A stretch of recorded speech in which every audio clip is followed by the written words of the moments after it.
नमस्कार मित्रों, हूँ છું तीर्थ सामवेदी। मैं हूँ तीर्थ सामवेदी। आप सभी से पुनः हम एक सुंदर विषय लेके आए हैं, तो उस विषय पे हम चर्चा करेंगे। आप सभी को हर हर महादेव, जय माता दी और नमो नारायण। मित्रों, आज का एक सुंदर विषय वो है कि सोमवती अमावस्या का क्या महत्व है, सोमवती अमावस्या से हमें क्या लाभ है और क्या होती है सोमवती अमावस्या। मित्रों, वो तो हम सभी जानते हैं कि सोमवार के दिन जो अमावस्या आती है पूर्ण रूप से, उसे हम सोमवती अमावस्या कहते हैं। लेकिन वो अमावस्या का लाभ क्या है और हम उसका लाभ हम क्या उठा सकते हैं, हमें क्या लाभ मिलेगा, हमारा फ़ायदा कहाँ है। तो बंधुओं, सोमवती अमावस्या के दिन सूर्यमा एवं चंद्रमा एक साथ रहते हैं। अमावस्या के दिन सूर्यमा और चंद्रमा दोनों साथ होते हैं, तभी अमावस्या का निर्माण होता है। ज्योतिषीय खगोलीय जो घटना होती है, उस हिसाब से चंद्रमा का बल उस दिन बहुत क्षीण रहता है। और वैसे सोम यानी चंद्र,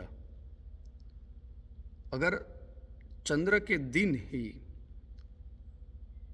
यानी कि सोमवार को हम खगोलीय या ज्योतिषीय भाषा में अगर बात करें, वैदिक भाषा में, तो उसे हम चंद्रवासरे कहते हैं। तो अगर चंद्र के दिन यानी कि सोमवार के दिन अमावस्या आती है तो चंद्रमा को बल मिल जाता है। किसका बल मिलता है? तो क्योंकि चंद्रमा, जैसे कि ज्योतिषीय भाषा को थोड़ा समझने का प्रयत्न करना यहाँ, क्योंकि चंद्रमा अमावस्या के दिन बल नहीं रहता। आप सभी को मालूम है कि अमावस्या की काली रात यानी कि अमावस्या के दिन चंद्रमा दिखाई नहीं देता। अमावस्या के दिन चंद्रमा खिलता नहीं है, पूर्ण रूप से वो क्षीण हो जाता है। हम सभी को चंद्रमा क्यों क्षीण होता है और उसके तात्पर्य की हमें कथा मालूम है, लेकिन आज उस विषय में नहीं जाना है। तो चंद्रमा को जब सोमवार के दिन, चंद्रमा के दिन अगर अमावस्या का निर्माण होता है तो उसे बल मिलता है भगवान महादेव का। चंद्रमा का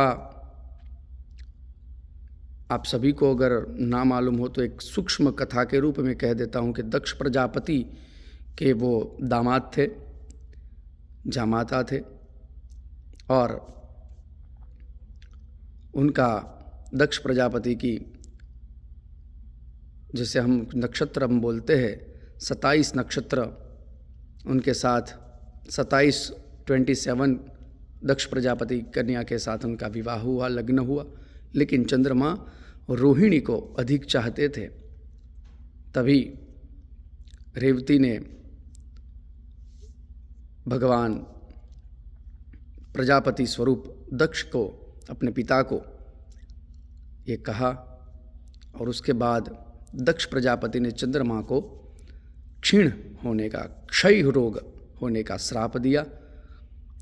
चंद्रमा को क्षय हुआ, वो क्षीण हो गए, और वो प्रभास क्षेत्र में, जो आज गुजरात के राज्य में, गुजरात प्रांत में प्रभास पाटन क्षेत्र में, जहाँ सोमनाथ ज्योतिर्लिंग है, वहीं समुद्र के किनारे पर चंद्रमा ने भगवान सोमनाथ की खूब तपस्या की, भगवान महादेव की तपस्या की। भगवान प्रसन्न हुए और उनका क्षय रोग जो था उनसे मुक्त किया, और चंद्रमा को, जैसे क्षीण हो गए थे, पूर्ण अमावस्या हो गए थे, लेकिन भगवान ने अपने मस्तक पर, भगवान शिव ने चंद्रमा को धारण किया और उन्हें पुनः खिलने का,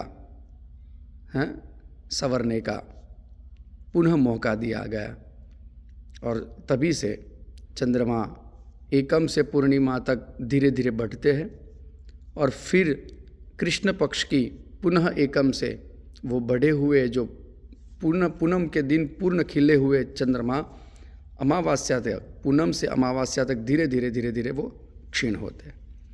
अमावस्या के बाद फिर से प्रतिपदा आती है, एकम आती है, पुनः वो धीरे धीरे वो खिलते हैं।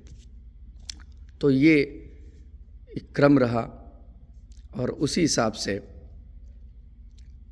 ये घटना के दिन जब भगवान शिव सोमनाथ ज्योतिर्लिंग के रूप में प्रसन्न हुए और प्रथम ज्योतिर्लिंग की स्थापना हुई प्रभास क्षेत्र में, सौराष्ट्रे सोमनाथंच, सोमनाथ महादेव के रूप में सोमनाथ यानी कि जिन्होंने चंद्रमा का पूर्ण रूप से क्षय रोग को मिटाया है और चंद्रमा को अपने सिर पे धारण करके चंद्रमा का महत्व बढ़ाया है। सोम यानी चंद्र, सोमनाथ यानी कि चंद्र के नाथ भगवान महादेव सोमनाथ के रूप में प्रथम ज्योतिर्लिंग के रूप में हम सभी को प्राप्त हुए। वो चंद्रमा की कृपा से वो प्रथम ज्योतिर्लिंग की स्थापना हुई। इसीलिए आदि अनादि प्रथम ज्योतिर्लिंग के रूप में सोमनाथ है, जिनकी स्थापना चंद्रमा के द्वारा हुई है। अत्रि अनसुयानंदन चंद्रमा अति प्रसन्न होकर भगवान सोमनाथ की पूजा आराधना करते हैं और भगवान खूब प्रसन्न होकर चंद्रमा को अपने सिर पे धारण करके उनके तमाम दुख कष्ट दक्ष प्रजापति के द्वारा जो दिए गए थे उनसे उनको मुक्त करते। तो यही कथा के अनुरूप अगर चंद्रमा के दिन अमावस्या आती है तो उस दिन अगर हम शिव की आराधना करें तो चंद्रमा बहुत प्रसन्न होते हैं और चंद्रमा भी प्रसन्न होने के साथ साथ भगवान शिव भी बहुत प्रसन्न होते हैं। तो अगर सोमवती अमावस्या इतनी बड़ी है कि अगर उस दिन अमावस्या जनन शांति यानी कि कुंडली में अगर ग्रहण दोष पितृदोष एवं अमावस्या के दिन आप जन्मे हो तो अगर उस दिन उसकी अगर हम शांति करें पूजा करें तो आपको अति लाभ होगा, आपकी कामना जल्दी से परिपूर्ण होगी। तो इसीलिए चंद्रमा की प्रसन्नता के लिए भी ये सोमवती अमावस्या अति दुर्लभ है। इस दिन ब्राह्मण और गाय जो पुण्य के मार्ग है उनको अगर हम दान दक्षिणा देते हैं, उनका आशीर्वाद अगर हम प्राप्त करते हैं तो बहुत ही दुर्लभ होता है। लेकिन मैंने कहा था पहले भी अपने वीडियो में कि शुद्ध भावे न प्रभु पूज्यते न चातुर्यम वर्तते। ईश्वर की पूजा भक्ति उसमें सिर्फ भाव अच्छे होने चाहिए, प्रेम और पूर्ण श्रद्धा से हमारा जो यज्ञ अनुष्ठान होता है, पूजा अभिषेक होता है, वो पूर्ण श्रद्धा से किया जाना चाहिए, तभी उनका परिपूर्ण लाभ मिलता है। तो आज के विषय में सोमवती अमावस्या के बारे में हमने आपको बताया। अगर हमारा वीडियो अच्छा लगता है तो आप लाइक करें, शेयर करें, सब्सक्राइब करें और ऐसे ही भगवत सत्संग की कथा वार्ता लाभ उसका आनंद उठाइए। घर बैठे ही हम आपको सभी तीर्थ यात्रा कराएंगे वीडियो के माध्यम से। तो हमारा प्रयत्न रहेगा कि भगवत सत्संग और जो भगवान के परिपूर्ण भक्त है उनको भक्ति का वात्सल्य प्राप्त हो, इसी कामना से सोमवती अमावस्या इस सावन महीना का 5वें सोमवार को सावन महीना समाप्त हो रहा है और 5 सोमवार लगे हैं इसमें। तो उसे इस सावन का परिपूर्ण लाभ उठाइए और सोमवती अमावस्या को अवश्य शिव की भक्ति करें, पूजा करें, यज्ञ करें, अनुष्ठान करें, अभिषेक करें और पूर्ण रूप से शिव की कृपा प्राप्त करें और साथ में ही चंद्रमा की कृपा भी आपको अवश्य प्राप्त होगी, जिससे चंद्र अति प्रसन्न होते हैं। तब मन के रोग भी दूर हो जाते हैं। तो चंद्रमा का बहुत लाभ है और सोमवती अमावस्या अपने आप में परिपूर्ण है।